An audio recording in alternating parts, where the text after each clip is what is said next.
جس طریقے سے ہمیں دیگر معاملات کے اندر رہنمائی کی ضرورت ہوتی ہے، اسی طریقے سے ہمیں اس معاملے کے اندر بھی شرعی رہنمائی کی ضرورت ہے، اور خصوصاً آج کے اس دور میں جہاں پر 400 اندھیرا ہے، اس میں ہمیں صحیح رہنمائی مل جائے۔ اور ہماری خوش نصیبی ہے کہ ایک ایسے عالم دین کہ جنہوں نے منبر و محراب پر قال اللہ رسول کی صدائیں تو بلند کری، لیکن باطل جس رستے پر آیا تو حضرت الحمدللہ وہاں پہنچے اور اس کا تعاقب کیا اور اس کے سامنے مضبوط دیوار ثابت کیا۔ مولانا فضل سبحان صاحب، مفتی فضل سبحان صاحب، اگر آپ پہلے ان کو کسی بھی سوشل میڈیا پہ یا کسی بھی جگہ پر دیکھ چکے ہیں تو آپ کے لیے مجھے کوئی ان کی مزید تعریف کرنے کی، تعارف کرنے کی آپ کے سامنے ضرورت نہیں ہے، اور یہ موقع بھی ابھی ایسے نہیں ہے کہ میں تفصیلی تعارف کراؤں۔ آپ انتہائی تشنگی کے ساتھ مفتی صاحب کا بیان سنیے، اور پھر اس کے بعد آپ جائیے پاکستان کے اندر جو بھی مہیا سرچ انجن ہے آپ کے سامنے، ان میں حضرت کا نام اس کو ڈالیے، اور پھر دیکھیے کہ حضرت نے الحمدللہ اسلام آباد کے ایوانوں سے لے کے گلی محلوں اور چوک چوراہوں ہر جگہ الحمدللہ دین کا علم بلند کیا ہے، اور شریعت کی بات جو ہے نا لوگوں تک پہنچائی ہے۔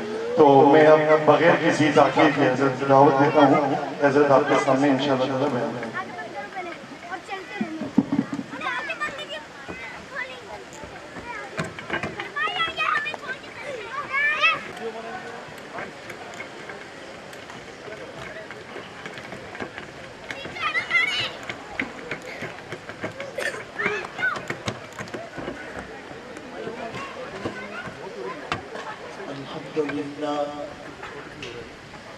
الحمد لله الذي خلق كل شيء بقدر وغفر ذنوب المستغفرين لا سيما بسهر.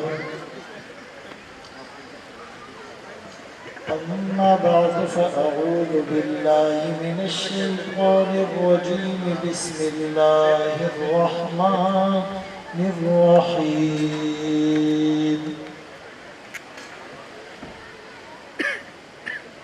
إن هذا القرآن يهدي للتي هي أقوم. وقال النبي صلى الله عليه وسلم: بعثت لأتمم مكارم الأخلاق، أو كما قال عليه الصلاة والسلام. ثنا کو پتے پتے ہے خدایا دم بدم تیرا، زمین و آسماں تیرے یہ موجود و عدم تیرا. جو دنیا میں تیرا کھا کر شکوے کرے یا رب، تعجب ہے کہ اس پر بھی ہو لطف و کرم تیرا. واجب الاحترام عزیزان گرامی اور میری آواز سننے والی باپردہ خواتین، آپ کے سامنے قرآن کریم فرقان مجید کی ایک آیت کریمہ تلاوت کی، اور سرکار دو عالم تاجدار مدینہ محمد مصطفیٰ احمد مجتبیٰ صلی اللہ علیہ وسلم کی حدیث مبارکہ پیش کی. یہ انتہائی خوشی کا مقام ہے کہ نکاح مسنونہ کی تقریب میں رسول اللہ صلی اللہ علیہ وسلم کی کچھ سنتوں پر بات ہو رہی ہے. یہ جو شادی ہے تو یہ شادی طبعی ضرورت بھی ہے اور سماج کی ضرورت بھی ہے، لیکن اسلام میں، شریعت میں اس کو ایک مقصد اور عبادت کہا گیا ہے. دیگر مذاہب میں اور اسلام میں ایک ڈسکریمنیشن یہ ہے کہ وہاں پر شادی جسٹ اپنی طبعی ضرورت کو پورا کرنا، سماج کی ضرورت کو پورا کرنا ہے، لیکن اسلام میں شادی کو مقصد کہا، شادی کو عبادت کہا، شادی اور نکاح کو آقا کی سنت کہا، اور یہ تمام انبیاء کی مشترکہ سنت ہے۔ 1,24,000 کم و بیش جو نبی آئے ان میں سب نے شادی کی۔ قرآن میں اللہ فرماتے ہیں وَجَعَلْنَا لَهُمْ أَزْوَاجًا وَذُرِّيَّةً، ہم نے تمام ہی نبیوں کے لیے بیویاں اور اولادیں بنائی۔ البتہ 2 نبی ایسے ہیں جنہوں نے نکاح نہیں کی، ایک یحییٰ علیہ السلام، ان کو حسورہ کہا گیا کہ وہ عورتوں سے دور رہے، اور دوسرے عیسیٰ علیہ السلام نے بھی نکاح نہیں کیا، لیکن وہ قیامت کے قریب جب آئیں گے تو نکاح کریں گے اور ان کی اولاد بھی ہوگی۔ تو یہ گویا کہ انبیاء کی ایک مشترکہ سنت ہے۔ خود رسول اللہ صلی اللہ علیہ وسلم نے فرمایا 4 من سنن المرسلین، کہ 4 چیزیں نبیوں کی سنت ہیں، اس میں سے ایک نکاح ہے۔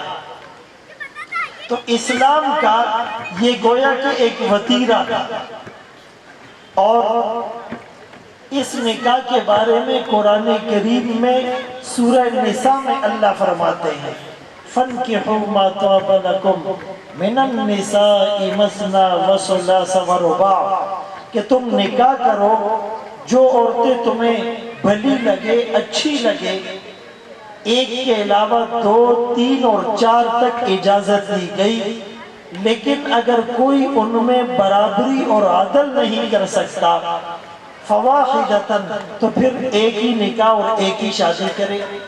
رسول اللہ صلی اللہ علیہ وسلم نوجوانوں کی جماعت کے پاس آئے، یہاں بھی نوجوان دکھ رہے ہیں، آپ نے انہیں مخاطب کیا یا معاشر الشباب، اے نوجوانوں، من استطاع منکم الباء فلیتزوج، جو تم میں سے نکاح کی طاقت رکھتا ہے، افورڈ کر سکتا ہے، فائنینشلی اس کی حیثیت ٹھیک ہے، فرمایا وہ نکاح کرے، فَإِنَّهُ أَغَضُّ لِلْبَصَرِ، یہ نکاح نظر کو جھکاتا ہے اور شرمگاہ کی حفاظت کرتا ہے۔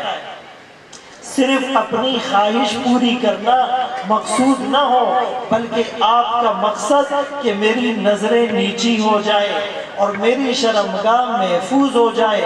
دنیا میں جتنا فساد برپا ہوا، خاندان کا شیرازہ بکھر گیا، اس کی وجہ کیا ہے؟ فحاشی ہیں، عریانیت ہیں، بےہودگی ہیں، مکس گیدرنگ ہیں۔ اسی لیے فرمایا کہ ان الذین یحبون ان تشیع الفاحشہ، کہ وہ لوگ جو مسلمانوں میں بے حیائی پھیلانا چاہتے ہیں ان کے لیے دردناک عذاب ہیں۔ 1999 میں، آج سے تقریباً 22 سال پہلے، ایک آرٹیکل نظر سے گزرا، ایک یہودی نے لکھا کہ آنے والے دور میں، ماڈرن ایرا میں، مسلمانوں کو مغلوب کرنے کے لیے، مقہور کرنے کے لیے، اپنا ماتحت اور غلام بنانے کے لیے، ذہنی غلامی میں جکڑنے کے لیے آپ کو اسلحے کی، آپ کو جنگ کی، آپ کو ٹیکنالوجی کی، آپ کو اکوپمنٹ اور اسلحے کی ضرورت نہیں ہوگی۔ 2 چیزیں مسلمان نوجوان میں اور مسلمان معاشرے میں انٹر کر دو، مسلمان خود بخود ہار جائے گا، اس کی حیثیت ختم ہو جائے گی۔ ایک شہوات اور دوسری چیز شبہات۔ شبہات ایک الگ موضوع ہے، میں اس کرائیٹیریا پر آج بات نہیں کرتا، لیکن شہوات، آپ دیکھیں اسکول میں جائے ریسیپشن پر لڑکی اور عورتیں لڑکی بھی کہ وہ فیشنیبل، اور وہ لباس بھی ایسا جو مردوں کو اپنی طرف موٹیویٹ کرے۔ فرمایا جب ایک عورت بے پردہ گھر سے نکلتی ہے تو شیطان اس کو شو پیس بنا کر پیش کرتا ہے، النساء حبائل الشیطان، یہ عورتیں شیطان کی رسیاں ہو جاتی ہیں۔ تو آپ اسکول میں جائے ریسیپشن پر لڑکی، یونیورسٹی میں جائے آپ کو ایڈمن میں لڑکی ملے گی، بس ہوسٹس لڑکی، جہاز میں ایئر ہوسٹس لڑکی، ہاسپٹل میں کاؤنٹر پر جائے لڑکی، سیلز گرل لڑکیاں، بازاروں میں، گلی کوچوں میں، ڈراموں میں، فلموں میں، نیوز میں، یعنی یہ بے پردہ لڑکیاں، اس کا مقصد کیا ہے؟ فحاشی اور عریانیت کو پھیلا دینا۔ تو فرمایا شکوک اور شبہات، یہ جو شہوات ہیں، ایک تو اس کو اگر ختم کرنا ہے آپ نے نکاح کی سنت کو زندہ کرنا ہے۔ آمنہ کے لال، عبداللہ کے نور نظر، مکہ کے در یتیم، سرور کائنات، شافع محشر، وجہ کائنات، افضل الرسل، سید الانبیاء، سید الاتقیاء، امام المجاہدین، امام المبلغین، والا آلی کمالی جمالی نوالی عطائی ثنائی بیانی شان قرآن محمد، منور مطہر معزز اعلیٰ عرفہ اکمل اور کامل نبی اللہ نے ہمیں دیا۔ کون سا نبی؟ محمد بن عبداللہ بن عبد المطلب بن ہاشم بن عبد مناف بن قصی بن کلاب بن مرہ بن کعب بن لوی بن غالب بن فہر بن مالک بن نظر بن کنانہ بن خزیمہ بن مدرکہ بن الیاس بن مضر بن نزار بن ماد بن عدنان بن عدد بن حمیسہ بن سلامان بن عوز بن بوز بن قموال بن عبی۔ میرے نبی کا شجرہ نسب ہے۔ ایسا نبی اللہ نے دیا جس نبی میں آدم کا خلق، شیش کی معرفت، نوح کا جوش تبلیغ، ابراہیم کا ولولہ توحید، اسماعیل کا ایثار، اسحاق کی رضا، صالح کی فصاحت، لوط کی حکمت، موسیٰ کا جلال، ہارون کا جمال، یعقوب کی تسلیم و رضا، داؤد کی آواز، ایوب کا صبر، یونس کی اطاعت، یوشع کا جہاد، دانیال کی محبت، الیاس کا وقار، یوسف کا حسن، یحییٰ کی پاکی، عیسیٰ کا زہد و تقوی، سلیمان کی سیاحت، ورفعنا لک ذکرک، جہاں کے سارے کمالات ایک تجھ میں ہیں، تیرے کمال کسی میں نہیں پر دو چار۔ اللہ نے اتنا پیارا نبی دیا، اس نبی نے پیاری سنت بتائی، النکاح من سنتی، یہ نکاح میری سنت ہے۔ وفی روایت، دوسری روایت میں فرمایا کہ جس نے میری سنت سے اعراض کیا وہ مجھ میں سے نہیں۔ اور میں تمہید میں بتا چکا ہوں کہ یہ 1,24,000 کم و بیش انبیاء کی سنت ہے۔ میرے آقا نے فرمایا کیا؟ فرمایا جس نے شادی کر لی فقط استکمل نصف الدین، آدھا دین اس نے بچا لیا، آدھا دین محفوظ کر لیا، فَلْيَتَّقِ اللَّهَ فِي النِّصْفِ الْبَاقِي، بقیہ آدھے دین میں وہ اللہ سے ڈرتا رہے۔ تو نکاح کا مقصد کیا ہے؟ نظر نیچی ہو جائے، شرمگاہ محفوظ ہو جائے، اور جب مردوں کی بات آئی تو محسنین کہا، اور جب عورتوں کی بات آئی تو محسنات کہا۔ یہ حسن سے ہے، حسن قلعے کو کہتے ہیں، مرد قلعہ بناتا ہے، سٹرکچر ڈیزائن کرتا ہے، اور محسنات جس کو قلعے کے اندر رکھا جاتا ہے۔ ان دو لفظوں میں اللہ کے قرآن نے اشارہ دیا، انڈیکیٹ کیا کہ مرد باہر کے معاملات سنبھالے گا، ایکسٹرنل معاملات کو دیکھے گا، اور عورت انٹرنل اور اندرونی معاملات کو دیکھے گی۔ باہر کے معاش کی ذمہ داری اللہ نے مرد پر ڈالی۔ بھائی بچی پیدا ہوئی کفالت باپ کر رہا ہے، بڑی ہوئی کفالت بھائی کر رہا ہے، شادی ہوئی کفالت شوہر کر رہا ہے، اور وہ بوڑھی ہو گئی کفالت بیٹا کر رہا ہے۔ ایک عورت کو کسی بھی اسٹیج پر شریعت نے تنہا لاوارث نہیں چھوڑا، بلکہ مرد کو باپ کی صورت میں، بیٹے کی صورت میں، بھائی کی صورت میں، شوہر کی صورت میں اس کی خدمت پر لگا دیا۔ تو نکاح، یہ نکاح کیا جائے، اور فرمایا 3 چیزوں میں تاخیر نہیں کرنی۔ ایک نماز جب اس کا وقت ہو جائے، ایک جنازہ جب وہ تیار ہو جائے اور ایک لڑکا لڑکی جب بالغ ہو جائے، تو میرے آقا کی سنت نکاح اور شادی کرنا، اور دوسری سنت اس نکاح کو آسان کرنا۔ بھائی شادی ہے نا، شادی شین کے اوپر 3 نقطے، یہ 3 نقطے ہٹا دے کیا بنے گا؟ شادی۔ یعنی 3 نقطے، نکاح کو عام کرو، آسان کرو اور سستا کرو۔ سچ بتاؤ ہم نے اس کو مشکل کیا یا نہیں؟ نعوذ باللہ، زنا کرنا آسان ہے، نکاح کرنا مشکل ہے۔ بھائی لاکھوں روپے ہوں گے بینکویٹ بک کرنے کے تو نکاح ہوگا، لاکھوں روپے ہوں گے فرنیچر کے تو نکاح ہوگا، لاکھوں روپے ہوں گے مہر کے تو نکاح ہوگا، لاکھوں روپے ہوں گے جہیز کے تو نکاح ہوگا، لاکھوں روپے ولیمے کے ہوں گے تو نکاح ہوگا، لاکھوں روپے سونے اور زیورات کے ہوں گے تو نکاح ہوگا۔ آپ مجھے بتائے میرے نبی کی جو سنت تھی کہ اس نکاح کو عام کرو، آسان کرو اور سستا کرو، ہم نے مشکل بنا دیا۔ تو اسی لیے اس نکاح پر عمل کیا جائے۔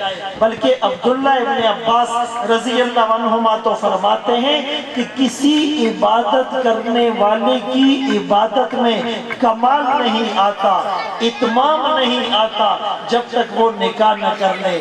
تو یہ جو اس طرح کے پروگرامات ہوتے ہیں، اس میں قرآن کی تلاوت ہو رہی ہے، اس میں آقا کی نعت پڑھی جا رہی ہے، حمد کہی جا رہی ہیں اور بیان ہو رہا ہے، تو اس سے برکتیں آئے گی۔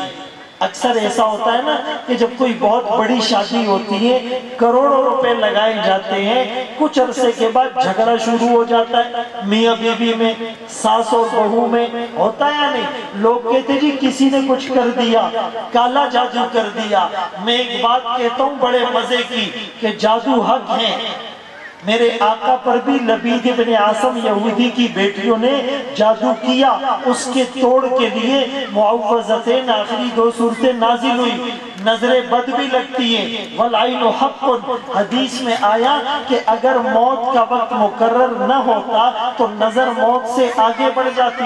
لوگ حسد بھی کرتے، ساری چیزیں ہم مانتے ہیں، لیکن ایسا بھی نہیں ہے سر میں درد ہو کسی نے کچھ کر دیا، رات کو 2 بجے تک موبائل اتنے قریب سے دیکھتے ہیں اور جو ہے اس کی شعاعیں اور لیزر آنکھوں پر پڑتی ہیں، صبح اٹھتے ہیں سر میں درد ہوگا، نظر کمزور ہوگی، اور ٹیک لگا کر اور گردن اکڑ کر دیکھیں گے تو اعصاب اور پٹھوں میں بھی درد ہوگا۔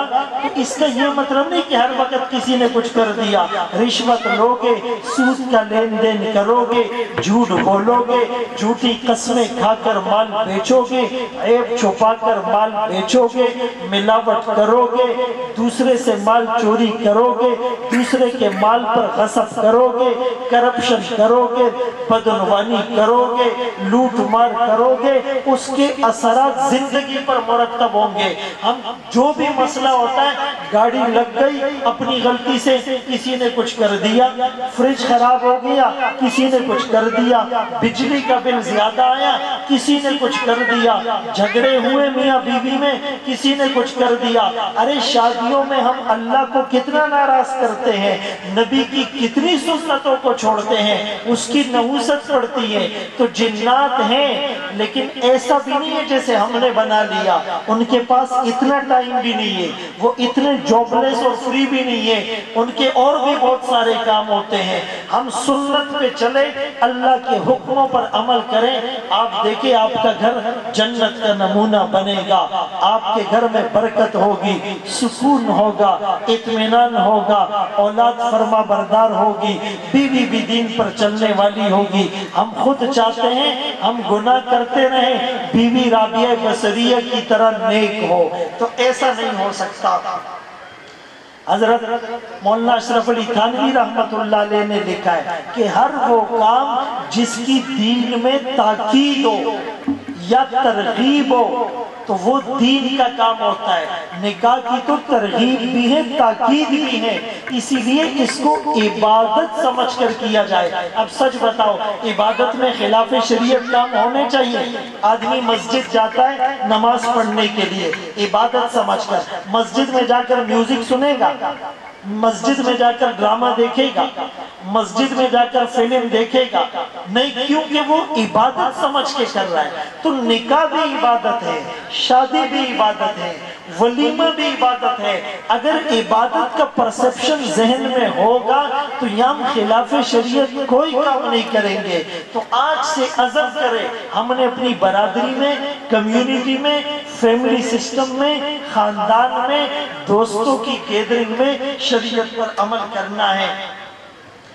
حدیث پاک میں آتا ہے کہ جب کوئی مرد کسی عورت سے نکاح کرتا ہے اور اس کا مقصد کیا ہوتا ہے کہ جی اللہ راضی ہو جائے، میری نظر قابو میں ہو جائے، میری شرمگاہ محفوظ ہو جائے، اللہ تعالیٰ اس مرد کے لیے اس کی بیوی میں برکت ڈالیں گے اور بیوی کے لیے اس کے شوہر میں برکت ڈالیں گے۔ ان اعظم النکاح برکتاً ایسرہ مؤونہ، سب سے برکت والا نکاح کون سا ہوتا ہے؟ جس میں مشقت کم ہو، جس میں سادگی زیادہ ہو۔ سب سے بہترین مہر کون سا ہے؟ جو کم ہو اور ان کی جو طبی ضرورت ہے اس کے مطابق دیا جائے۔ ایک واقعہ سنا کر اپنی بات ختم کرتا ہوں۔ عمر بن عبدالعزیز رحمت اللہ علیہ، جن کو عمر ثانی کہا جاتا تھا، جب یہ خلیفہ بنے تو ایک چرواہا پہاڑ کی چوٹی پر بکریاں چلا رہا ہے۔ اس نے کہا من ھذا الخلیفۃ الصالح قام علی الناس، یہ مسلمانوں کا خلیفہ تو لگتا ہے بہت نیک آدمی ہے۔ تو کسی نے کہا بھیا تیرے پاس ٹی وی نہیں، اس زمانے میں نہیں تھا، سیٹلائٹ نہیں تھا، ڈش نہیں تھی، کیبل نہیں تھا، فیس بک نہیں تھا، انسٹاگرام نہیں تھا، یوٹیوب نہیں تھا، واٹس اپ نہیں تھا، میسیجنگ نہیں تھی، کمیونیکیشن کے آلات نہیں تھے، تمہیں کیسا پتا چلا کہ اب کے جو خلیفہ بنا ہے بڑا نیک آدمی ہے؟ تو پتہ ہے اس نے کیا کہا؟ اس نے کہا جب خلیفہ نیک بنتا ہے اس کے اثرات اللہ جانوروں پر مرتب کرتے ہیں، پھر بھیڑیا بھی بکری پر حملے نہیں کرتا۔ یہ عمر بن عبدالعزیز جب خلیفہ بنے تو انہوں نے اپنے کمیونٹی میں اعلان کر دیا کہ مجھ سے پہلے جو خلیفہ بنے تھے اور ان کے پاس جو خلافت کی اور بیت المال کی چیزیں تھی جن پر وہ قبضہ کر کے بیٹھے ہوئے، وہ سب واپس کرے۔ سب سے پہلے اپنی بیوی کے ہاتھ سے زیورات اتار کر بیت المال میں جمع کرا دی۔ اب مرتے کیا نہ کرتے، سب نے جو ہے وہ پریشانی میں ان کو الٹیمیٹم اور مہلت دی کہ 2 ہفتے میں سب جمع کرائیں۔ تو لوگوں نے بڑا سمجھایا لیکن انہوں نے کہا نہیں نہیں، یہ اللہ رسول کا حکم ہے، میں اسی پر چلوں گا۔ تو ان کی ایک پھپھی تھی جس کا نام فاطمہ تھا، وہ ایج تھی، تھوڑی بزرگ بھی ہو گئی تھی، تو ان کو بھیجا کہ اس کو کہے اتنے سخت ایکشن نہ لے، آپ کے لیے مسئلہ ہو جائے گا۔ تو وہ ان کی پھپھی جب ان کے پاس آئی، ان کو سمجھانے کی کوشش کی، انہوں نے کہا ایک طرف اللہ کا حکم ہے، دوسری طرف برادری ہے، میں تو اللہ کی مان کر چلوں گا۔ تو اس پھپھی نے پتہ ہے کیا کہا میں نے تو تم لوگوں کو پہلے ہی کہا تھا کہ یہ جو حضرت عمر رضی اللہ تعالیٰ عنہ کی پوتی ہے اس سے ان کے والد کا نکاح نہیں کرو ورنہ تم نبھا نہیں سکو گے۔ حضرت عمر رضی اللہ تعالیٰ عنہ آپ کو یاد ہے رات کو بھیس بدل کر گشت کر رہے ہیں، ایک گھر سے ماں بیٹی کی کنورسیشن کی آواز آ رہی ہے۔ ماں کہتی ہے بیٹی آج دودھ کم ہے، اس میں تھوڑا پانی ملا لو۔ بیٹی کہتی ہے اماں آپ کو پتہ نہیں امیر المومنین نے دودھ میں پانی ملانے سے منع کیا ہے۔ تو ماں نے کہا بیٹی اس وقت تو عمر نہیں دیکھ رہا، اس کو کیا پتہ چلے گا۔ اس بیٹی نے کہا تھا عمر تو نہیں دیکھ رہا، عمر کا خدا دیکھ رہا ہے، عمر کا خدا دیکھ رہا ہے۔ حضرت عمر رضی اللہ تعالیٰ عنہ نے اس بات کو سنا، چلے گئے، اگلے دن اپنے بیٹے عاصم کے لیے اسی بچی کا رشتہ مانگا۔